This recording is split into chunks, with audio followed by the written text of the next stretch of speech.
তো বোঝাটা যাবে।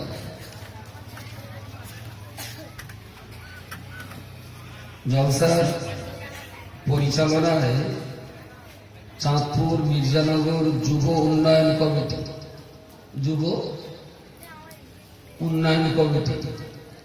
জলসাটা মনে হচ্ছে ৭-৮ বছর ধরে হচ্ছে, তাই না?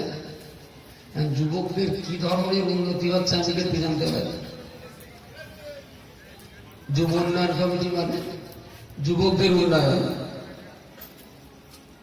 কি ধরনের যুবকদের উন্নতি হচ্ছে আমি কিন্তু জানতে পারি কারোর কাছে? কেউ বলতে পারবেন না। আবার আমার সঞ্চালক সাহেব আমার ঘাড়ে যা চাপিয়ে দিয়েছেন সভাপতি সাহেব, যে আমি হাফেজ, আমি শুনি মাঝে মাঝে নিজেকে অবাক লাগে। তারাবি খতমে ১ রাকাত তারাবি পড়ার হিম্মত আমার নেই। এমনি সূরা ফাতিহাটা মুখস্থ আছে, আর ইন্না আতাইনা ২-৩টে সূরাতে আমার পৌঁছে। আমি হাফেজ না। মাওলানা বুকে যেটা বলে এটা ওখানটা বাড়াবাড়ি। আমি আব্দুল মাতিন। ইস্তেহারের ভিতরে যেটা লেখা আছে তা যদি ঠিকঠাক মতো বলতে হয় তাহলে সপ্তাহখানিক টাইম দিতে হয়। ১ সপ্তাহ ধরে বললেও মনে হচ্ছে ভুল হবে।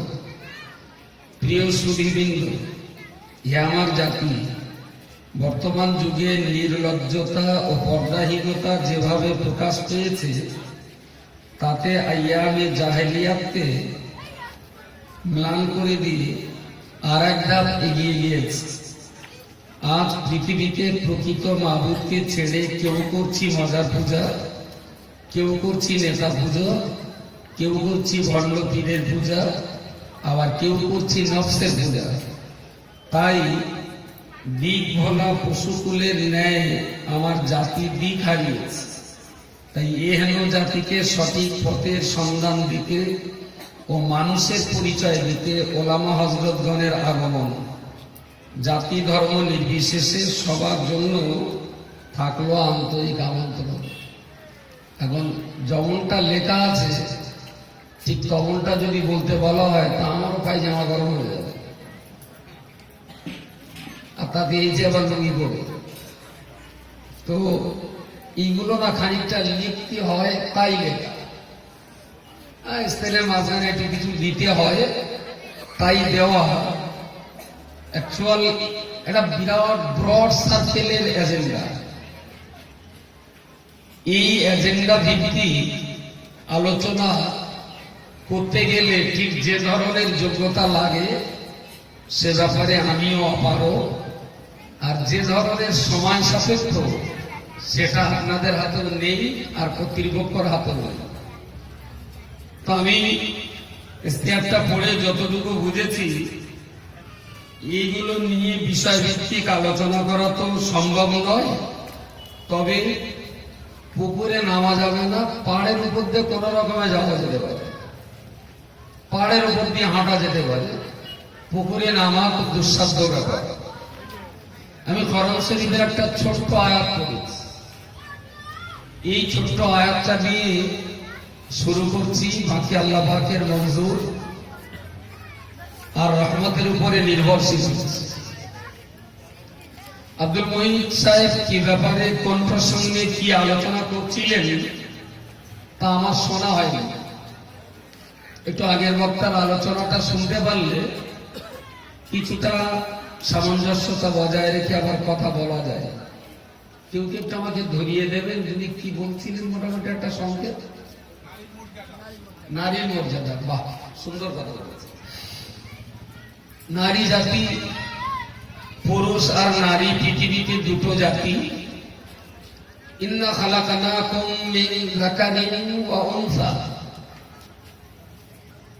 ইয়া আইয়ুহান নাস, হে পৃথিবীর মনুষ্য জাতি, ইন্না খালাকনাকুম, আমি আল্লাহ তোমাদের সৃষ্টি করেছি, মিন যাকারিন ওয়া উনসা, একটা পুরুষ আর একটা নারীর যুগল থেকে। তার মানে হযরতে আদম এবং হাওয়া আলাইহিমাস সালাম এই দুইজন থেকেই আল্লাহ আমাদেরকে সৃষ্টি করেছেন। তো সৃষ্টি করার পরে আল্লাহ এটাও বলে দিয়েছেন যে তোমরা সবাই সৃষ্টিগতভাবে একই রকম, তোমরা সবাই একই রকম। ইন্না আকরামাকুম ইনদাল্লাহি আতকাকুম। আর সৃষ্টি হওয়ার পরে যিনি যেমন জীবন গঠন করেন তারই উপরে নির্ভর করে তাদের আত্মসম্মান আর বেইজ্জতি আর অপমান। জন্মগতভাবে আপনার সম্মান যতটা, আমার সম্মান ঠিক ততটাই, 1 ইঞ্চিও বেশি নয়।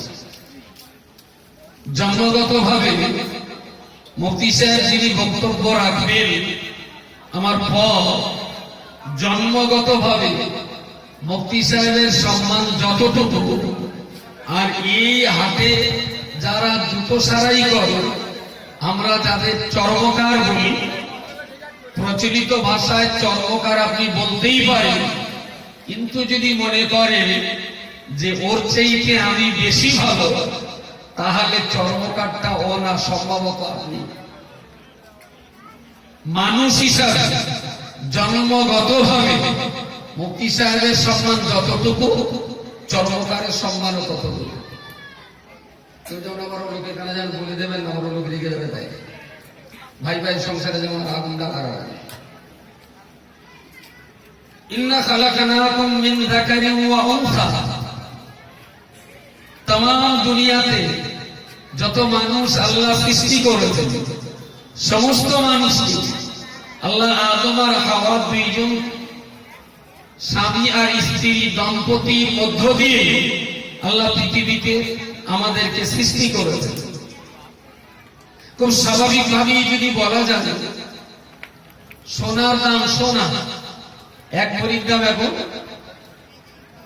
50,000, 50,000। রূপে 1 ভরির দাম বোধহয় 700-800 টাকা, 10 গ্রাম। তামা 1 ভরির দাম কত? 10 গ্রাম তামা। তামা কি 1000 টাকা কিলো হবে? 700-800 টাকা। তো এরকম 7-8 পয়সা, 10 পয়সা হতে পারে। কি ওই রকম আরো কম, লোহার দাম আরো কম। এই যে দারোগা বাবু, হ্যালো দারোগা, পিস্তলটা পকেটে রাখো না, এখানে তো আর আসামি কেউ নেই, পিস্তল রাখবো পরে করবো। তো সোনার দাম 50,000, রূপোর দাম 700। আসলে সোনা যে ধাতু, রূপ আবার সেই ধাতু। দুটোর নাম যেমন আলাদা, দুটোর ধাতুও তেমন। সৃষ্টিগতভাবে দুটো একই ধাতু নয়। লোহা 50 টাকা কিলো, সোনা 50 লক্ষ টাকা কিলো। একটার নাম সোনা, একটার নাম লোহা। আসলে সোনাটা যে ধাতু, লোহাটা আবার সেই ধাতু না। একজনের নাম আব্দুল মাতিন, আর একজনের নাম আব্দুল গাফফার। দুটো নাম আলাদা, কিন্তু দুজনের ধাতু তো একই, আদম এবং হাওয়া। দুজনের ধাতু। আমার কি খুব কঠিন হচ্ছে বলা? আমার এই বাল্লি যদি না কাটি পারে, মুফতি সাহেবের ওই দাঁতের লড়াই জীবনে আপনার পক্ষে সম্ভব না। দাঁতের লড়াই বোঝেন? সেই আগে একরকম লজন সে 2 দাঁতে চাপলি না, মারি আর ফাঁক করা যেত, এত চিট। তাহলে লোহা একটা নাম, সোনা একটা নাম, দুটো নাম আলাদা, দামও আলাদা, কারণ দুটো ধাতু আলাদা। সোনা যে ধাতু, রূপ আবার সে ধাতু নয়। কিন্তু আব্দুল মাতিন আর আব্দুল গাফফার দুটো নাম আলাদা, বাট দাম একই, কারণ দুটোর উৎপত্তি একই ধাতু থেকে। এবারে পৃথিবীতে জন্ম নেওয়ার পরে, জন্ম নেওয়াকালীন আব্দুল গফফার যা, আব্দুর রহমানও তাই, কামাল যা, কমলও তাই, শফিকুল যা, সুদীপ্ত ব্যানার্জিও তাই। পরিচয়ের জন্য কোনটা লোহার কোনটা সোনা আলাদা করার জন্য নাম আলাদা, কেউ বা গাজী, কেউ বা মন্ডল, কেউ বা শেখ, কেউ বা সৈয়দ, কেউ বা চ্যাটার্জি, কেউ বা ব্যানার্জি, কেউ বা মন্ডল, কেউ বা পদ্মরাজ। লিতাআরাফু, এটা শুধুমাত্র তোমাদের একজন আর একজনের সাথে পরিচয় আলাদা করার জন্য, পরিচিত হওয়ার জন্য।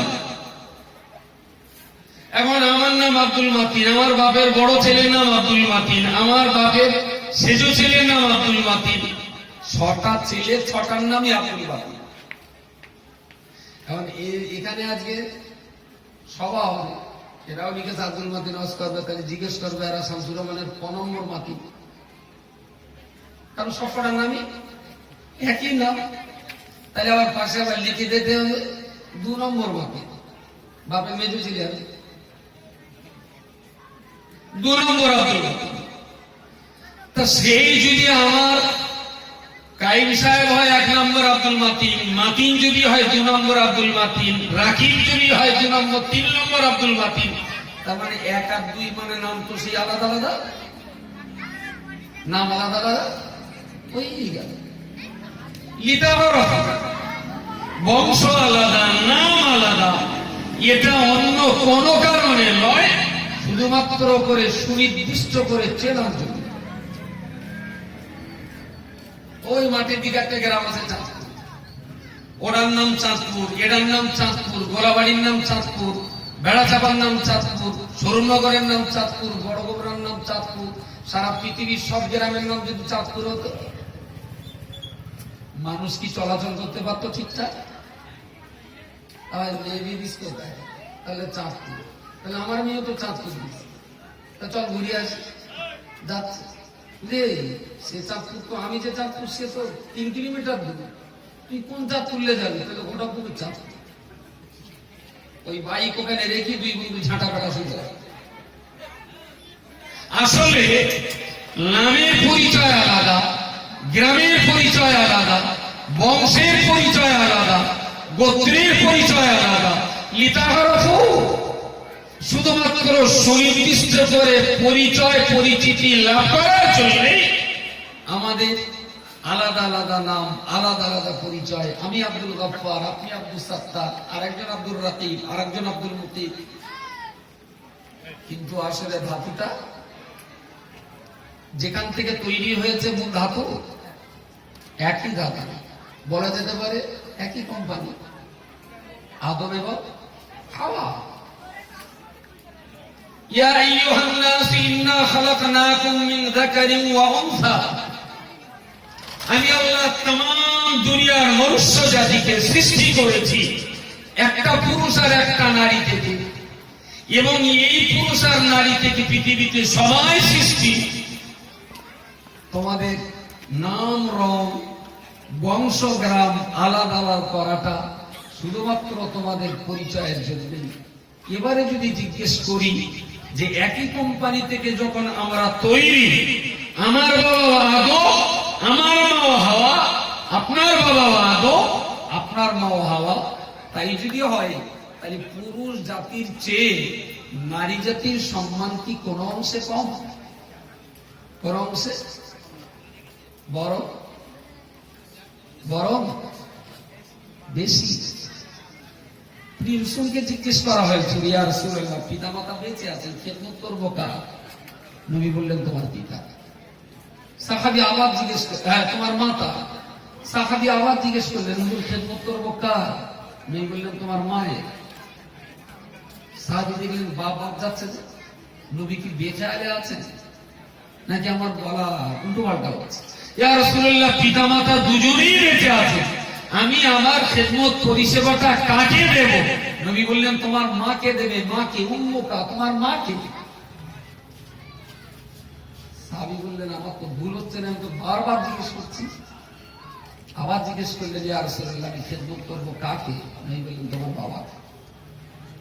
তার মানে আমার হাতে যদি 4 মিনিট সময় থাকে তাহলে 3 মিনিট সময় দেবো মার জন্য, 4র্থ মিনিট সময় দেবো কার জন্য?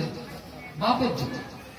তাহলে যদি সম্মানের জায়গায় বিচার করি তাহলে বলবো বাপের 1 ভাগ, তবে 4 নম্বরে, আর তার আগে 3 ভাগ তার জন্য? মার জন্য। আব্দুল মালিক বলছিলেন আপনাদেরকে যে নারী জাতির সম্মান এবং মর্যাদার কথা। কবি নজরুল ইসলামের একটা ছোট্ট কথা আছে, এ মহাবিশ্বে যা কিছু সৃষ্টি মহাকল্যাণকর, অর্ধেক তার মরিয়াছে নারী, অর্ধেক তার নর। সুবহানাল্লাহ বলতেন। যে যদি সুবহানাল্লাহ বলেছেন আমি বিরাট সন্তুষ্ট, বিরাট সন্তুষ্ট, আমি দারুণ আনন্দ পেয়েছি। কারণ এখান থেকে 800 বছর আগে বলার লোক মোটে ছিল। 800 বছর আগে সুবহানাল্লাহ বলার কোন লোক ছিল? কথা বলেন না। এখন তবু বলার বোন ফুটেছে, তাতে আমার আনন্দ, তাতেই সন্তুষ্ট। এককালে তো বাড়ি গেলি বলতো লিখতে দেবো না, এখন দেখছে দুটো সাহেবের, তাই দিয়ে অন্তত হাতটা সরু। যদি ভিখারি ঝোলায় কেউ বলে 1 মুঠো ছাই দেবো, তা ভিখারি বলতেই পারে ভাই তোর দেবো অভ্যেস, যা ইচ্ছা তুই তাই দেবো। এখন অভ্যাস যদি হয়, একদিন কিলো ছাই ফুলতে গেলে হয়তো ভুল করে 500 টাকাও দেবেন। তো যা সুবহানাল্লাহ দিয়েছেন আমি কি সন্তুষ্ট, আমি অসন্তুষ্ট। তো নবী আদম এবং হাওয়া এই দুইজন হলেন পৃথিবীর প্রথম মানব এবং মানবী। বাকি পৃথিবীর যত মানুষ আমরা তাদের 2 জন থেকে উঠে এসেছি। আমরা সবাই তাদের 2 জনেরই বংশধর। এবারে সন্তানের ডিউটি বাবার মায়ের খেদমত। প্রিয় রাসূল বললেন ইন্নাল জান্নাতা তাহতা আকদামি উম্মাহাতিকুম, তোমার জান্নাত যদি তুমি সন্ধান করতে চাও, আমি তোমার নবী বলছি, তোমার মায়ের মাথায়, তোমার মায়ের মুখে আর কপালে তোমার জান্নাত সন্ধান করো না, তোমার মায়ের পায়ের নিচেই তুমি তোমার জান্নাতের ঠিকানা খুঁজতে থাকো। নারীর সম্মান কে দিয়েছে? ইসলাম দিয়েছে, আল্লাহ দিয়েছে, প্রিয় রাসূল। কিন্তু খুব দুর্ভাগ্যজনক ভাবে নারী জাতির এই সম্মানটা আমরা ঠিক দেওয়াটা খুব ভালো মনে মেনে নেই, খুব ভালো মনে মেনে নেই। এখনো বিয়েতে 2021 টাকা 51 টাকা মোহর বাঁধা। সর্বশেষ যে বিয়েটায় আপনি ছিলেন কত মোহর ছিল? যার জানা আছে মনে করে একটু বলে। সর্বশেষ যে বিয়ে সাজি বাড়িতে গিয়েছিলেন কত? 2001 টাকা। আর কেউ করবে তো নাকি লোকের বলতে? কত? এখনো 501? এখন আমি আপডেটের কথা বলছি, নুহনবীর জমানত কত? 3001। একজন বলেছেন 2001, একজন বলেছেন 3001। এইরকম হলো নারী জাতির মোহ দেওয়া হয়। সব কি ক্যাশ পেমেন্ট হচ্ছে নাকি হালকা? হ্যাঁ। আচ্ছা, এই আশপাশের কোন বিলি জমি জায়গা পাওয়া যাবে? আমি বিঘে 5 জমি চাষ করছি, বিঘে 5 জমি চাষ করবো। এদিকে চাষের জমি ইলিশ কত হবে? তাড়াতাড়ি করবে 5000 টাকা বছর না মাস? বছর। তাহলে 5 বিঘে জমি আমার লিজ দিতে গেলে 5 মাসে 25,000 টাকা দিতে হবে। এখন যার জমি আমি লিজ দেব, ও আমারে বললো ভাই আপনি লিজ দেবেন? বলে হ্যাঁ। কি চাষ করবে? আরে গাঁজা গাঁজা যাতাই করি আর কিছু না পাইতে মূলক চাষ করবে। টাকা আমি ভাই তা তুমি একটু সময় দাও, আমি তোমার আস্তে আস্তে টাকা দিয়ে দেবো বলে নামল লাগিয়ে আমি চাষবাস শুরু করেছি। যথারীতি লোক আবার চায় টাকা, আমি বললাম সবই করে দাও, বেঁচে কিনে নেই। আচ্ছা, এইভাবে ঠেলকি ঠেলকি 5 বছর দেরি করতে পারে? 2 মাস 6 মাস 1 বছর 5 বছর 10 বছর 12 বছর তাড়াতাড়ি ক বছর দেরি করতে পারে? হ্যাঁ আগে না দিদি নামল দিদি। তাহলে এই মজলিসে যারা ওই নিজের টাকা ধার রেখে জমিতে নামল চষে 4টা 5টা করে কলা গাছের তেল উৎপাদন করেছেন, আপনি কি ইসলামের মর্যাদা দিয়েছেন? ধর্ম তো 700 বছর ধরে প্রচার হচ্ছে এই দেশ, একটা দুটো না, 700 বছর ধরে এই রাজ্যে ইসলাম প্রচার হচ্ছে। এ বললে মোটে টাকা না দিলে নামল লাভাতেই দেবে না। আর এদিকে দেখতে পাচ্ছি বিনা টাকায় চাষ হচ্ছে দুমদাম, 2-3টে কলা গাছের ঝাড় হয়ে গেল, এখনো লিজির টাকা পেমেন্ট হয়ে গেল। বরকতুল্লাহ মরে উত্তর দক্ষিণে সোজা হবে, এইবারে ইমামের কানে কানে এসে ওর নাতি বলবে হুজুর সে সর্বনাশ হয়ে গেছে। আমার দাদু বলতেছে তোর দাদা তো আমার মোহরের টাকাটা দেই দেন, মোহরের টাকা তো দেই। তা কি হবে? আবার মৌলভী সাহেবের কাছে যেতে হবে, একটুখানি চাচি দাদি তোমার তো মোহর পাও না তোমার, তা তুমি কি টাকা লোবা? সে তোমার চাচা কেমন চলে গেল, আমি আর টাকা লিখে আমি আল্লাহর নাস্তে মাফ করে দিল। আচ্ছা এসব কি মাফ করা হচ্ছে না ইয়ার কি করা হচ্ছে ইসলাম দিয়ে? পুরো একটা চিটিংবাজি করা হচ্ছে ইসলাম। আজকের দিনে দাঁড়িয়ে একজন মহিলার যদি লাইফ সিকিউরিটি দিতে হয়, দেনমোহর একটা লাইফ সিকিউরিটি, যে তুমি বিয়ে করে যদি দুমদাম করে তালাক দিয়ে দাও, তুমি যদি তাকে নিয়ে ঘর না করো, তাহলে সে তো বাপের বাড়িতে জায়গা পাবে না। মিনিমাম অন্তত লাখখানিক টাকা তাড়াতে দাও। অন্তত দুমদাম যদি তোমার সংসার থেকে কোনো কারণে তুমি তাকে বার করে দাও, সেই টাকাটার উপরে দাঁড়িয়ে কারোর কাছে ভিক্ষা না করে সে যেন দাঁড়াতে পারে। মোহরটা তো ইয়ার্কি করার জন্যই না, এ তো লাইফ সিকিউরিটি মোহরের টাকাটা। আমি জানি যেটা হওয়া উচিত ছিল না, বিয়ের আগে লেনদেন আর চুক্তি, সেটা হয় 1.5 লাখ 2 লাখ 5 লাখ, আর যেটা হওয়া অত্যন্ত জরুরি ছিল সেটা হয় সামান্য, এবং তাতে আবার হালকা। আমার কথা কি ক্লিয়ার হচ্ছে না? কোনো ঝাপসা টাপসা থাকছে? প্রিয় শ্রোতা মণ্ডলী, মনে রাখুন আমরা আল্লাহ পাক রব্বুল আলামিন কোরআন শরীফে পরিষ্কার করে বলেছেন, ওয়া আতুন নিসা সাদাকাতিহিন্না নিহলা।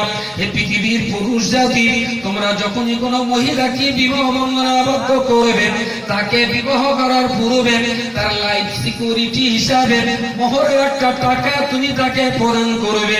এটা তার জন্য দেওয়াটা তোমার জন্য ওয়াজিব করা হলো। ও আল্লাহর বান্দা, মনে রাখুন যে আজকে থেকে অন্তত এটা শপথ বাক্য পাঠ করতে হবে। আমার বেটাকে যখন বিয়ে দেব, যে মেয়েটাকে আমার ঘরে আমি তুলে আনবো, ওই মেয়েটার উপযুক্ত একটা মর্যাদা দিয়ে, উপযুক্ত একটা সম্মান দিয়ে তাকে আমার বাড়িতে নিয়ে আসবো। যেটা হওয়া উচিত ছিল না পণের চুক্তি। আজকে যে কোনো একটা বিয়েতে 2 লাখ 2.5 লাখ 70,000 1 লাখ 40,000, অত্যন্ত মরা গরিবের ঘরেও খবর রয়েছে 20-30 হাজার মোটরসাইকেল ছাড়া কোন মতি ছেলেদের রাজি করা যাচ্ছে না। চাঁদপুর মির্জানগর যুব উন্নয়ন কমিটি, আমার যুবক কচি, যদি তুমি এখানে থাকো, যদি যুব কমিটির ভাইরা শোনার চান, যদি এখানে থাকো, তাহলে একটু হিম্মত করে মদ্দালকের মতো মনে মনে নিয়ত করো যে শ্বশুরের কাছ থেকে ভিক্ষা নিয়ে সংসার চালাবো না।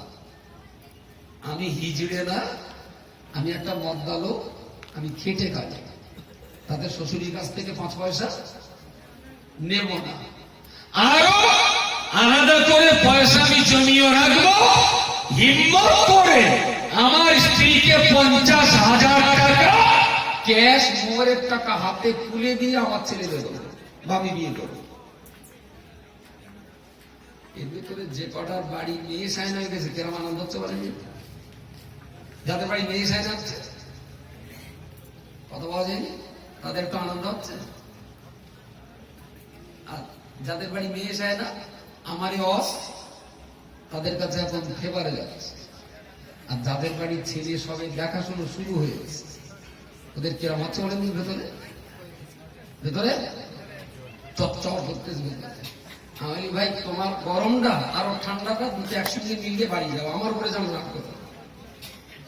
যা রাগ হচ্ছে আপনার হচ্ছে, যা আনন্দ হচ্ছে আপনাদের হচ্ছে, আপনাদের রাগ আর আপনাদের আনন্দ এক জায়গায় করে বাইরে যান, যেন আমার গাড়ি চালাবে। এটা তো ইসলামের বিধান। আল্লাহ নারী জাতিকে এতটাই সম্মান দিয়েছে, এবং এই পৃথিবীতে উন্নয়নের কোন কাজ আছে যে কাজে নারী ভাগ নেয়নি? কোন কাজটা আছে পৃথিবীতে যে কাজে নারীটা ভাগ নেয়নি?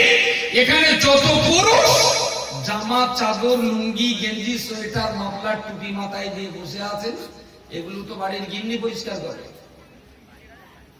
বাড়ির গিন্নি সুন্দর করে পরিষ্কার করে ধুয়ে পাক করে দিয়ে শুকিয়ে দিলেন, কখনো আয়রন ডলে দিলেন, আপনি মোস্তানি মেরে সেই মাথায় দিয়ে ওয়াশরুম এসেছেন। মস্তানি রেখে আপনার, এর পিছনে কি আপনার স্ত্রীর কোনো অবদান নেই? দুটো একটা বাড়ি আবার ঈদের দিন টুপি খোঁজাখুঁজি করে স্বামী স্ত্রী ঝগড়া হয়। ঈদের দিন সে তো টুপি খুঁজে পাচ্ছে না, আর মোদ্দালোক পছন্দ না, তোর মেয়ে আমি সারাটা জীবন চলে বললুম, আজ একটু নামাজে যাবো ফার্স্ট কাতারে, বছরে একটা নামাজ বকরাই, তাও খুব যারা আমার যাওয়ার কায়দা নেই। তারপরে কত পাকা মুসল্লি ঈদের দিন টুপি খুঁজতে খুঁজতে বোর মাটি বুকে মাটি গেছে, এত পাকা ইমানদার। সত্যিকারের নামাজি লোকে তো টুপি খোদা লাগে। আর পরে যদি এখন মশলা দেওয়া হয়, যে ভাই তোর হাত জোর করে বলছি ঈদের দিন ঝগড়া বাঁধ আছে, খালি মাথায় না নামাজ হয়, খালি মাথায় নামাজের কোনো ত্রুটি আছে? কেউ যদি টুপিকে এহনাত করে, অবজ্ঞা করে, এটা পাপ। কিন্তু জোহরের নামাজ ইমাম সাহেব তাইরিমা বেঁধেছে, ওদেরগুলো টুপি বার করে মাথায় দিতে দিতে এক রাকাত ছেড়ে যাবে, তো দরকার নেই টুপি মাথায় দেবো না, খালি মাথায় দাঁড়িয়ে গেলেন। নামাজের কি কোনো ক্ষতি হবে? আমাদের সমাজে কিছু উপহার, আপনার উপকারী সংস্থা আছে, গিয়ে আমার আস্তে আস্তে পকেটটা বের করে টুপিটা বের করে মাথায় দিয়ে দেয়, বা মসজিদ থেকে একটা এলে তখন ওই যখনই ওই কাজ করে না, তখন দিদি ঘোষের কথা মনে হয় যে সোনা সোনা দুদি সোনা পাওয়া যায়, এইসব পাঠিয়ে দেয়। ওর বিনা টুপিতে নামাজ যা পড়ছিল, টুপির ওর মাথায় যে নামাজটার পুষ্টির হাড়ে লাগা দিত। শফিক চাচা দিলেন না, রফিক দিলেন, মনে হচ্ছে বাচ্চুদের নামাজ শেষ। আর যদি পকেটে হাত দেয় তাহলে তো আরো চচ্চর করবে। 200 টাকার নোট ছিল সালে আসলে ইসলামটা যে কি, ইসলামের নির্যাসটা যে কি পড়িনি, জানেও না, বোঝেও না, চেষ্টা করলে বোঝাবার, বুঝতেও চায় না, বুঝতে চায় না। আসলে জন্ম নিয়েছে মুসলমানের কোম্পানিতে, বাবার নাম শামসুর রহমান, মার নাম ফাতেমা, আমিও মুসলমান, তো চলছে চলছে। এখন কোথাও তো লেখা টেখা নেই যে মুসলমান। এখন স্বাভাবিকভাবে ওই আমাদের মেয়েদের সময় যেটা দেখেছি, ওই কারোর ধাড়ি মরে গিয়ে যদি তা দেয়, ওদের বাড়ির 5টা ডিম রয়েছে, তার ধাড়িটা মরে গেছে, তাই তো হবে আমার এই ডিমটা যুক্ত এতে দে দে, তা দে দে, আমার ওকে আবার একটু লাল কালি দে, দাগ দে দে, এবার লাল ডিম তুলে বাচ্চা বেরোলি তার পাখনায় আবার একটু রং দিয়ে দিলে, এটা চাষি যোগ দিবি, পাখনায় রং দিয়ে দিলে। কারণ আমার তো পারতে মুসলমান শামসুর রহমানের কোম্পানি, তার তো চেনার কোনো কায়দা নেই। হাজামটা একটু পাখনায় রং দিয়ে যায়, যাতে পাবলিক দেখে অন্তত ধরতে পারে যে এটা চাষি মুরগি। হাজামটাকে চিহ্ন দিয়ে নেওয়া হলো 3 মৌজার পিলারে, পাক্কা মুসলমান, আর কোনো খবর হবে না। কেউ কিছু জিজ্ঞেস করি সাঁতার তুলে দেবে, দেখো আমি মুসলমান কিনা। মুসলমানের চিহ্ন ওটা না, বহু নবীর দোয়া নেই খাতনা, বহু নবীর খাতনা দেওয়া, খাতনার বিধান আসেনি কেন? তাহলে তারা কি সব জাহান্নামে যাবে? প্রিয় শ্রোতামণ্ডলী, মনে রাখো, আমার আল্লাহ পাক রব্বুল আলামিন কোরআন শরীফের অপর একটা জায়গায় বলেছেন, কুনতুম খায়রা উম্মাতি, হে পৃথিবীর মনুষ্য জাতি ইমানদার মুসলমানেরা, আমি আল্লাহ তোমাদের জন্য বলছি কুনতুম খায়রা উম্মাতি, তোমরাই হলে বিশ্বের ভিতরে ভালো জাতি, তোমরাই হলে পৃথিবীর ভিতরে সবচেয়ে ভালো জাতি। উখরিজাত লিন-নাসি, তামাম দুনিয়ার মানুষ জাতিকে রাস্তা দেখাবার জন্য, শান্তির বার্তা দেওয়ার জন্য, শান্তির পথ দেখিয়ে দেওয়ার জন্য, পৃথিবীটাকে শান্তির পরিবেশ বজায় রাখার জন্য আমি আল্লাহ পাক রব্বুল আলামিন ইমানদার মুসলমান দিগকে দায়িত্ব দিয়ে দিলাম, তোমরাই হলে আমার পক্ষ থেকে পৃথিবীতে শান্তি বজায় রাখার জন্য নির্বাচিত জাতি। জোরে সোরে বলুন সুবহানাল্লাহ। তোমরা নির্বাচিত, কি জন্য নির্বাচিত? না শান্তি বজায় রাখার জন্য তোমরা নির্বাচিত জাতি। পৃথিবীতে কেউ আগুন লাগাবে, তোমরা কোরআন হাদিসের রহমতের পানি দিয়ে সে আগুনটা নিভিয়ে দেবে। দুনিয়াতে কেউ ঝগড়া বাঁধাবে, তুমি মুসলমান কোরআনের বাণীটা নিয়ে তাদের মাঝখানে বিচার করে ফয়সালা করে দেবে। পৃথিবীতে কেউ কারোর ভাত কেড়ে খাবে, তুমি মুসলমান নিজের থালায় যা ভাত থাকবে তার অর্ধেকটা ভাত ক্ষুধার্ত ব্যক্তিকে খাইয়ে তার পেটটা ভরাবার চেষ্টা করবে। কুনতুম খায়রা উম্মাহ, তোমরাই হলে বিশ্বের ভিতরে ভালো জাতি। তোমাদের হাতে দিয়েছি শান্তি প্রতিষ্ঠার কোরআনুল কারীম। আরো একবার বলুন সুবহানাল্লাহ। আর এই কোরআন দিয়েই পৃথিবীতে শান্তি প্রতিষ্ঠা। আমি যদি একটু এখানে হাত তুলতে বলি যে কটা মুসলমান কোরআন শরীফ পড়তে পারে, 100-র ভেতরে 98টা হাত উঁচু হতে পারে। যদি হাত তুলতে বলি কোরআন পড়ার পক্ষে কতজন হাত উঠবে? কতজন? 92 হাত উঠবে। কজন? 10 থেকে। তাতে কি আপনার হাত আছে?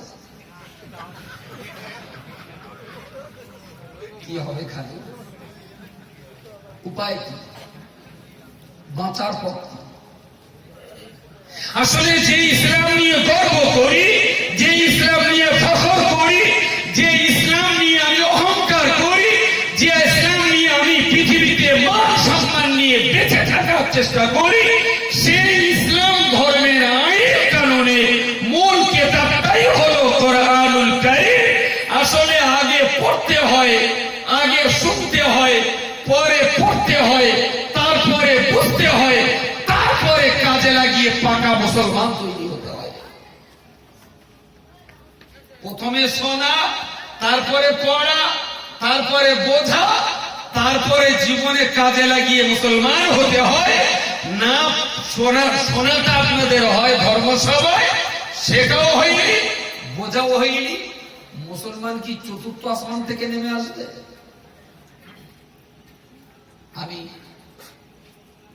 যদি আমার হাতে চকডাস্টার দিয়ে দেওয়া হয়, আমি জ্যামিতির সূত্র বোর্ডে এঁকে এক এক করে বুঝিয়ে দেব, মুসলমানের সর্বনাশের জন্য পৃথিবীর অন্য কেউ না, মুসলমানরাই, অন্য কেউ। হ্যাঁ, অন্যরা আমরা দোষ দেই, তারা কিছু ক্ষতি করে, তাদেরও দোষ দেই। তবে তারা যদি করে 1 আনা, মুসলমান তাহলে করেছে 15 আনা। 15 আনা দোষ করেছে। সবচেয়ে বড় দোষ তো এটাই যে মুসলমান বলে দাবি করি, অথচ আমার ভিতরে ইসলামের কোরআনটা আমি পড়তেই শিখলাম না, তাহলে আমি মুসলমানটা হব কি? প্রিয় শ্রোতামণ্ডলী, মনে রাখুন রব্বুল আলামিন আল্লাহ কোরআন শরীফের ভিতরে যেমনটি বললেন, কুনতুম খায়রা উম্মাতিন, হে পৃথিবীর মানুষ জাতি, ইমানদার মানুষেরা, তামাম দুনিয়ার বিভিন্ন জাতি উপজাতি গোষ্ঠীর মধ্য দিয়ে আমি ইমানদার মুসলমান দিগকে শান্তি প্রতিষ্ঠা করার জন্য, সুন্দর পৃথিবী উপহার দেওয়ার জন্য আমি ইমানদার মুসলমান দিগকে নির্বাচন করে দিলাম। পৃথিবীর অন্যেরা আগুন লাগাবে, মুসলমান সেই আগুন থামাবে। অন্যেরা আমার পিঠ করবে, মুসলমান ঝগড়ার মীমাংসা করবে। অন্যরা কেড়ে খাবে, মুসলমান নিজের খাবারে তাদের ভাগ দিয়ে দেবে। অন্যরা হক নষ্ট করবে, মুসলমান সে হক বুঝে দেবে। অন্যরা অশিক্ষিত অবস্থায় গাড্ডায় পড়ে থাকবে, মুসলমান শিক্ষিত হয়ে অন্য জাতিকে বলবে তোমরা লেখাপড়া শিখে মানুষ তৈরি হও। কারণ আমার আল্লাহর কোরআনে আল্লাহ পাক বলে দিয়েছেন হাল ইয়াস্তাজিল্লাযীনা ইয়ালামুনা ওয়াল্লাযীনা লা ইয়ালামুন। আমার আল্লাহ অপর একটা জায়গায় বলেছেন হাল ইয়াস্তাজিল আ'মা ওয়াল বাসীর। ও পৃথিবীর ইমানদার মানুষেরা, আমি আল্লাহ তোমাদিগের জন্য বলছি, তাম দুনিয়ার হিন্দু, খ্রিস্টান, শিখ, ইসাই, জৈন, বৌদ্ধ, আপনার জৈন, বৌদ্ধ, অগ্নি উপাসক, পৌত্তলিক, তাদের সবাইকে তুমি বলে চোখ খুলে দাও। ও আমার হিন্দু ভাই, তুমি বলো যে লোকটা লেখাপড়া করেছে আর যে লোকটা লেখাপড়া করিনি, এরা দুটো কি কখনো এক সমান? হিন্দু বলবে এক সমান হতে পারে না, খ্রিস্টান বলবে শিক্ষিত আর অশিক্ষিত এক নয়, ইহুদি বলবে শিক্ষিত আর মূর্খ এক নয়, বৌদ্ধ বলবে শিক্ষিত বা শিক্ষিত এক নয়, মজুসি বলবে শিক্ষিত বা শিক্ষিত এক নয়। তুমি যখন মুসলমান হয়ে যাবে, হিন্দু, খ্রিস্টান, শিখ, ইসাই, বৌদ্ধ, তাদের সামনে তুমি তখন বলে দাও হাল ইয়াস্তাবিল আ'মা ওয়াল বাসীর। হে আমার প্রতিবেশী হিন্দু, খ্রিস্টান, শিখ, ইসাই, বৌদ্ধ, নাসারা, পার্সিয়ান, আমি ইমানদার মুসলমান তোমাদের বলছি হাল ইয়াস্তাবিল আ'মা ওয়াল বাসীর। একজন লোক চোখে দেখতে পায় আর একজন লোক চোখে দেখতে পায় না, এই চোখওয়ালা এবং অন্ধ এরা দুটো কি কখনো এক হবে? ওরা সবাই বলবে না না না না, জ্ঞানী আর অজ্ঞানী যেমন এক নয়, চোখওয়ালা আর অন্ধ তেমন এক নয়। আমি মুসলমান আল্লাহর কোরআন খুলে দিয়ে বলবো, হে আমার প্রতিবেশী হিন্দু ভাই, তুমি যদি লেখাপড়া শিখতে পারো তাহলে তুমি হলে চোখওয়ালা মানুষের মতো, তুমি যদি অশিক্ষিত হয়ে যাও তাহলে তুমি হলে একটা অন্ধ মানুষের মতো। পৃথিবীতে যদি উন্নতি করতে হয় লেখাপড়ার কোনো বিকল্প নেই। হে আমার প্রতিবেশী হিন্দু ভাই, চলো তুমি স্কুলে লেখাপড়া করবে। আমার প্রতিবেশী খ্রিস্টান ভাই, আমার কোরআন আমাকে প্রচার করতে বলেছেন, তাই সমাজ উন্নয়ন ঘটার জন্য ওগো খ্রিস্টানের বাচ্চা তুমি স্কুলে লেখাপড়া করো, ওগো বৌদ্ধ ঘরের সন্তান চলো তুমি স্কুলে লেখাপড়া করো। তোমরা সবাই যদি লেখাপড়া করতে পারো তবেই তো তোমাদের চোখ তৈরি হবে, তবেই তোমরা বুঝতে শিখবে, ন্যায় অন্যায় পার্থক্য করতে শিখবে। আমার আল্লাহ আমাকে বলেছেন শিক্ষিত আর অশিক্ষিত এরা যেমন এক হতে পারে না, চোখওয়ালার মূর্খ তেমন এক হতে পারে না। ও বান্দা, বড় লজ্জা, বড় অপমানের কথা, আল্লাহ পাক যে মুসলমানদের অন্য জাতির মানুষকে শিক্ষার প্রচারের কথা দায়িত্ব দিয়ে দিয়েছেন, সেই মুসলমান অন্যকে লেখাপড়ার প্রচার কি করে করবে? আজ ভারতবর্ষের বাংলার জমিনেতে অশিক্ষিত আর অজ্ঞতার তালিকায় মুসলমানরাই সবচেয়ে বেশি। কি করে জাতির কল্যাণ হবে? কি করে এই জাতির ডেভেলপ হবে? ভাই তাড়াতাড়ি বসেন। আলহামদুলিল্লাহ ভাই, আপনারা ওই যেখানে বসেছেন ললা করতে, যদি নিচে নিয়ে যায় বাড়ি গেলে আমার ঘা পানি দেবেন, খুব ভালো জায়গায় বসেছে, নিচে খালিয়া চট দিয়ে দিয়েছি ভালো।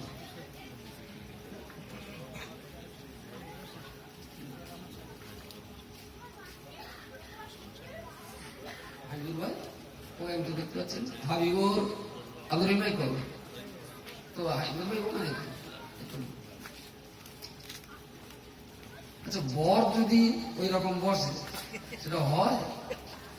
উপরে আছে খেয়াল করি তো। যে কথা বলছিলাম যে পৃথিবী পিছিয়ে গেলে আল্লাহ মুসলমানদের দায়িত্ব দিয়েছেন, তোমরা তাদের টেনে তুলবে, তোমরা তাদের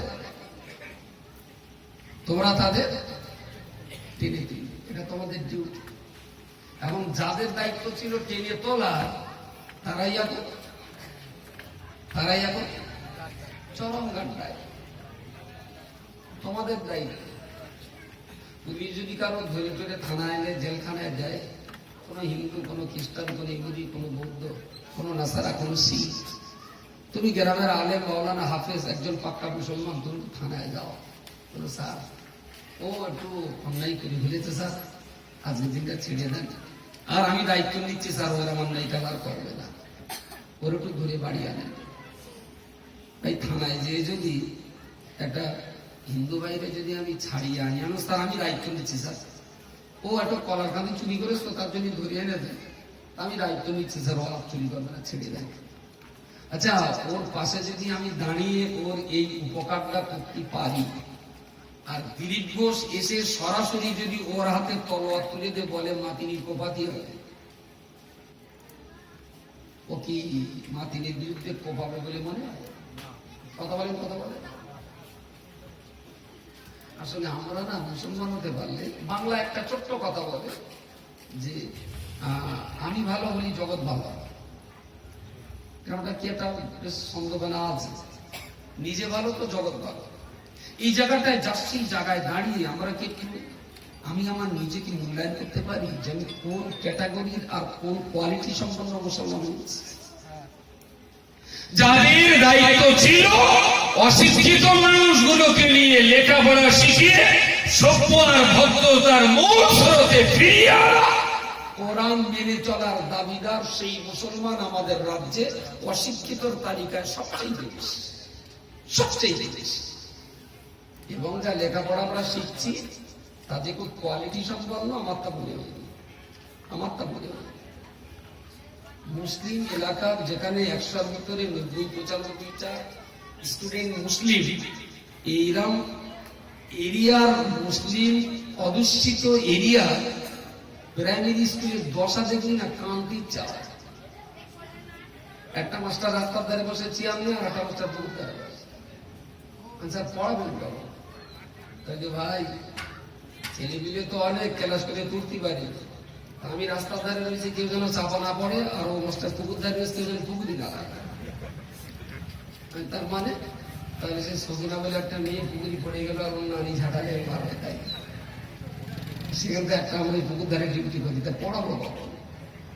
গ্রামের লোক কোনোদিন একবার এসআই কে এক কলম চিঠি লিখে বলিনি, স্যার আমাদের স্কুলে 5টা মাস্টার লাগবে, স্যার আমাদের স্কুলে মাস্টারের ক্রাইসিস, স্যার পড়াশোনাটা ভালো হচ্ছে না। কোনোদিন এসআই কেও চিঠি লিখিনি, আর মাস্টারকে গ্রামের লোক কোনোদিন যে একটু বলিনি যে স্যার আমার কচিটা ক্লাস করে পড়ে, 3 তারিখে নয়, এরাও সে জানে না স্যার কি শিখি হচ্ছে বলেন? কোনো খোঁজ খবর আছে? কোন খোঁজ খবর?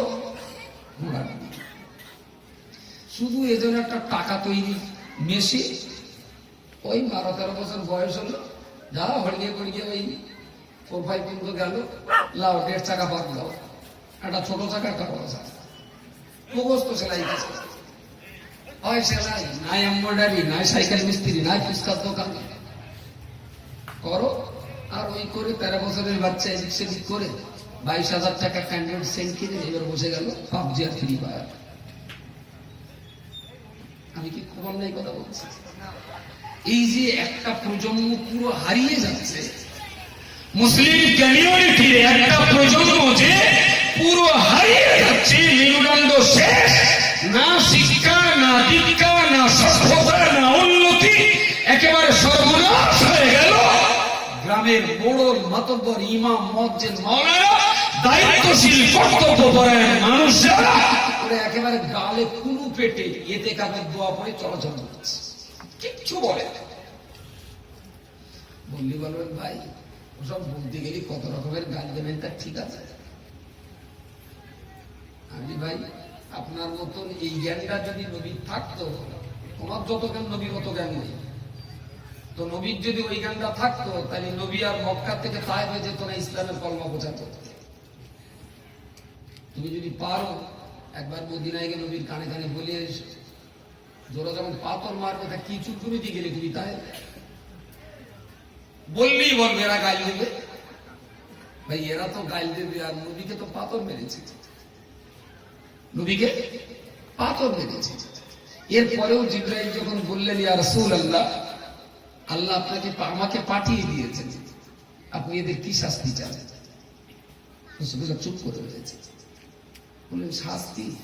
বলছে হ্যাঁ, ওরা আপনাকে মেরেছে, আপনার গায়ের রক্ত একেবারে স্রোতের মতো যে পায়ের তলার চপ্পল আর পায়ের চামড়া জড়িয়ে গেছে, আপনি বেহুশ হয়ে গিয়েছিলেন, দেখছেন তো আপনার গোটা দেহ রক্তাক্ত হয়ে আছে, তোর আপনার উপর অত্যাচার করেছে, আল্লাহ পাঠিয়েছেন আপনি যা বলবেন আমি সেটাই করে দেব। যদি আপনি মনে করেন এই পায়েরটা শেষ করে দিতে, তো আমরা ফেরেশতারা মিলে পুরো পাহাড়টা উঁচু করে একদম উল্টে দিয়ে দেব। আচ্ছা, এরকম ক্ষমতা ফেরেশতাদের ছিল নাকি? ছিল নাকি? হচ্ছে বেশি ছিল। ভালো, হুজুর কিছু বললেন না, বললেন যদি আপনি মনে করেন এক্ষুনি গোটা তায়েফে আগুন লাগিয়ে দেবো, জ্বলে পুড়ে সাস্তার হয়ে যাবে। হুজুর কিছু বললেন না, বললেন আপনি যদি মনে করেন শিলাবৃষ্টি বা ঝড় সাইক্লোন, সেটা দিয়েও আদ আর সামুদ্রের মতো 8 রাত আর 8 দিন ধরে সাইক্লোন দিয়ে আল্লাহ আদ সামুদ জাতিকে শেষ করে দিয়েছে, এদেরও তাই করা হবে। সবকিছু শুনে রাসূলুল্লাহ বললেন, জিবরাইল আল্লাহকে বলে এসো যে যারা আমাকে মেরেছে, রক্তাক্ত করেছে, অত্যাচার করেছে, তার এগেনস্টে আমি মুহাম্মদ তাদের কোনো শাস্তি চাই না, আমি শাস্তি চাই না। ওরা এতটা কষ্ট দিলে আপনি কোনো শাস্তি চাই না বলে না? কারণ বলে আগে আমি শাস্তি যদি চাইলাম, ওরা তো মরিয়ে গেল, আর ওরা যদি মরিয়ে গেল তাহলে আমি ভালো পথে টানবো কাদের? একটু সুবহানাল্লাহ বলুন। ওরা যদি মরিয়ে গেল তা আমি কার কাছে যে ইসলামের কথা বলবো? ওরা যদি মরিয়ে গেল আমার শিক্ষার কথা আমি কাকে বলবো? ওরা যদি মরিয়ে গেল আমার সভ্যতার ভদ্রতার কথা আমি কাদের শেখাবো? ওগো জিবরিল, আল্লাহকে বলো আল্লাহ যেন আযাব গজব দিয়ে ধ্বংস না করে, ওরা বেঁচে থাকুক, সুস্থ থাকুক, আমার জীবদ্দশাতে এরা যদি শান্তির পথে ইসলামের কলমা না পড়ে, আমি রাসূল আশা করছি ওদের ছেলে পিলেরা একদিন ইসলামের কলমা পড়ে মুসলমান হবে। এর নাম ইসলাম, এর নাম শাস্তি। আর একটা ছেলে পাবজি খেলছে, আপনি একটু বলবেন খোকা এটা খেলতে দে, হয়তো ঘুরিয়ে বলবে এই শালা আমার বাপের টাকা খেলছিস, তোর তা দেবে, বুঝতেই পারে। ইট মারবে কি মাথায়? কথা বলেন। কিন্তু আজকের ভদ্র সমাজের কোন লোক ঠোঁট খুলছে দেখতে পাচ্ছেন?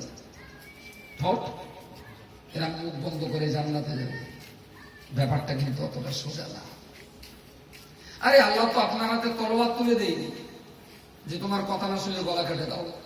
আল্লাহ তো তোমার হাতে লাঠি দেয়নি যে তোমার কথা না শুনলে তুমি মেরে ফেলো, চাবুক পেটা করো। আল্লাহ তো তোমাকে এমন কোন দায়িত্ব দিয়ে পাঠায়নি। আল্লাহ বলেছে তুমি অন্যায়টা প্রতিকার করার জন্য চেষ্টা করো, চেষ্টা করো। তা মুখের দুটো কথাও কি আমি বলতে পারি না? সারা কচি, আজকে তো সোমবার বেলা 12টা বাজে, তোরা দুটো এখন গুলি খেয়ে দিছিস। তুই কোন ক্লাসে পড়িস? ক্লাস 3-তে পড়ি। তুই তাহলে পড়ে তাহলে স্কুলে না যে এখন খেলা হচ্ছে কেন? যদি ইমাম একবার যাবে বলবে করছে স্কুলে না যে খেলা হচ্ছে, নানা ব্যবস্থা হচ্ছে, ইমাম চলে গেল। মসজিদ যাওয়ার সময় দেখলো খেলা করছে, এই বেলা 11টা বাজে এখন স্কুলে না যে এখানে যা সে কি স্কুলেই যায়, ওরা গুলি খেলেই যাচ্ছে। গ্রামের মেম্বার হলো, এই আজকে সোমবার স্কুলে যাওয়ার দিন, তুই এখানে গেল যাই স্কুলে যায়। এই রাস্তা দিয়ে যদি গ্রামের 50টা লোক যায় আর 50টা লোকের কাছে ওদের কৈফিয়ত দিতে হবে, একটা টাইমে যে বাচ্চাগুলো মনে করবে যে স্কুল কামাই করে যদি 50 জনের কাছে কৈফিয়ত দিতে হয়, হচ্ছেই তো স্কুলে যাওয়া ভালো। আমি আপনাকে মারতে বলিনি, গালিগালাজ করতে বলিনি, কুঞ্চিনি আর পাঁচন চাবক নিয়ে তাড়া করে মারপিট করতে বলিনি, আমি একটু মুখে কথাটা বলতে বলেছি। কিন্তু আজকে সমাজের ডাক্তার, মাস্টার, ইমাম, মুয়াজ্জিন, প্রধান, মেম্বার, শিক্ষিত যুবক বা আমরা যারা একটু ঠান্ডা মাথার মানুষ আছি, সম্ভবত এই দায়িত্বটা আমরা ঠিকঠাক পালন করছি না, যার জন্য আমার সমাজটা আরো সর্বনাশ। ইমাম গাজদালি বলেছেন, চোর, ডাকাত, গুন্ডা, মাতাল, ধর্ষক, বেবিচারী, জেনাকরের কারণে একটা সমাজ ধ্বংস হয়ে যায় না, একটা সমাজ ধ্বংস হয়ে যায় সমাজের দায়িত্বশীল মানুষের নীরবতার কারণে। আমার কথা কি কিছু মাথায় যাচ্ছে? দায়িত্বশীল কর্তব্যপরায়ণ ব্যক্তি যারা ছিলেন, এরা যখন দায়িত্ব পালন না করে নীরবতা পালন করে, এদের নীরবতা পালনের কারণে একটা সমাজ ধীরে ধীরে ধ্বংসের পথে চলে যায়। আজকে আমি ঠিক সেই জিনিসটাই হাড়ে হাড়ে উপলব্ধি করছি। একটা সমাজ শেষ হয়ে গেল, একটা প্রজন্ম শেষ হওয়ার পথে দাঁড়িয়েছে। কোনো চেতনা নেই। স্কুলগুলোতে দেখলে, হাই স্কুলগুলোতে দেখলে দেখা যাবে ক্লাস 5 টু ক্লাস 10 এর ভিতরে 100 ছেলের ভিতরে